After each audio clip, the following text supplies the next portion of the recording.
இறைவனை போற்றி புகழ்ந்தவனாக ஆரம்பம் செய்கின்றேன். இன்னைக்கு கர்ம வீரர் காமராஜருடைய பிறந்த தினத்தை இன்னைக்கு தமிழகம் எங்கும் கொண்டாடிட்டு இருக்கிறோம். அவருடைய பிறந்த நாளை கல்வி வளர்ச்சி நாளா கொண்டாடிட்டு இருக்கிறோம். என்ன காரணம்?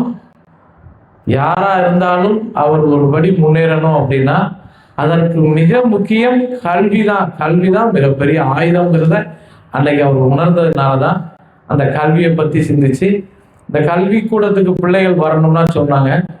அவர் யார் எனக்கு சாப்பாடு போடுவான்னு சொல்லி அந்த உணவு திட்டம் இது மாதிரி அர்ப்பணிப்போடு அவர் அவருடைய காலங்களில் செஞ்சிருக்கிறாரு. அது மட்டுமல்ல, நம்ம எல்லோரும் காமராஜரை பத்தி பேசிக்கிட்டே இருக்கிறோம். ஆனா நாமளும் காமராஜராக செயல்படணும் உறுதிமொழி எடுக்கணும்.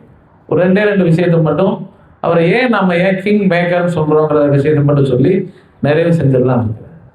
ஒரு முறை தமிழகத்தில் முதல்வராக இருக்கும்போது நேரு சந்திக்க போறாங்க. அப்போ அவர் நேரு சந்திக்கும் போது அவர் ஒரு சோர்ந்த நிலையில இருக்கிறார். என்னையா அப்படி இருக்கிறீங்க? நேருவை பார்த்து கேட்கிறாரு. ஒண்ணுக்குள்ள நம்ம இராணுவத்துக்கு தேவையான ஒரு சில பொருட்கள்லாம் வாங்க வேண்டியிருக்கு. யாராவது ஜாமீன் போட்டாதான் கொடுப்பேன்னு சொல்றான், என்ன செய்யறதுன்னு யோசிச்சுட்டு இருக்கிறாங்க. உடனே என்ன செஞ்சாரு?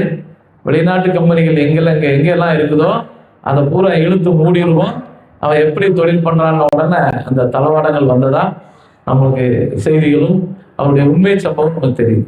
இது போல இன்னைக்கு நம்ம போற்றி புகழக்கூடிய திருச்சியில் இருக்கக்கூடிய அந்த பெல் நிறுவனம் அவங்க என்ன செய்யறாங்க? இடம் பார்க்குறாங்க அந்த நிறுவனத்தை நிறுவுறதுக்கு. இது திருச்சி தான் சரியான இடம்னு சொல்லி இடத்த தேர்வு செஞ்சுட்டாங்க. அங்கே தண்ணி இல்லை. காமராஜர் ஐயா அங்கே இல்லை, டெல்லியிலேருந்து வரணும். அவங்க திருப்பி கிளம்புறதுக்கு போகிறாங்க. இந்த இடம் உகந்த இடம் இல்லை அப்படின்னு சொல்லிட்டு, இல்லை அவங்க இருக்குன்னு சொல்லி நான் வந்துடுறேன்னு சொல்லி ஒரு 3-4 மணி நேரத்துக்கு லேட்டில் வந்தால் கூட அவர் என்ன சொல்கிறார்? உனக்கு என்னையா பிரச்சனை கேட்குறேன். தண்ணி இல்லையே அப்படின்னு. தண்ணி இருக்கிற இடத்துக்கு நீ போக வேண்டாம், தண்ணியை கொண்டு வர சொல்லுவோம். அது மாதிரியான அவருடைய ஆளுமை திறன், அதுக்காக தான் நம்ம இன்னைக்கு அவரை பேசிக்கிட்டு இருக்கிறோம். நேர்மை அப்படின்னு சொன்னாலும் அவரை சொல்லலாம்.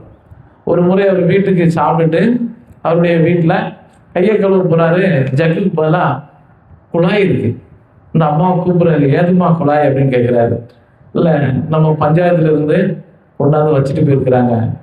உடனே பஞ்சாயத்தார பிரசிடென்ட்டை கூப்பிட்டு, எதுக்கே அங்கே வச்சேன்? இல்லை, அம்மா கஷ்டப்படுறாங்க, இந்த ஊழல் எல்லாமே எனக்கு அம்மா தான், எல்லாரும் வைக்க முடியுமா? ஒழுங்கா முறையிலேயே சாயந்தரத்துக்குள்ள எடுத்துடணும்னு சொன்னாங்க. இது மாதிரி ஒரு நேர்மையான இன்னைக்கு அவரை இன்னைக்கு பாடமா படிச்சுக்கிட்டு இருக்க மட்டும் இல்லாம எல்லோரும் உறுதிமொழி எடுக்கும். நானும் காமராஜர் போல் வாழ வேண்டும், இந்த சமூகத்திற்கு நன்மை செய்ய வேண்டும் என உறுதியேற்க வேண்டும் என்று சொல்லி வாய்ப்பளித்த உங்கள் அனைவருக்கும் நன்றி பாராட்டி எனது வார்த்தைகளை நிறைவு செய்கின்றேன். நன்றி.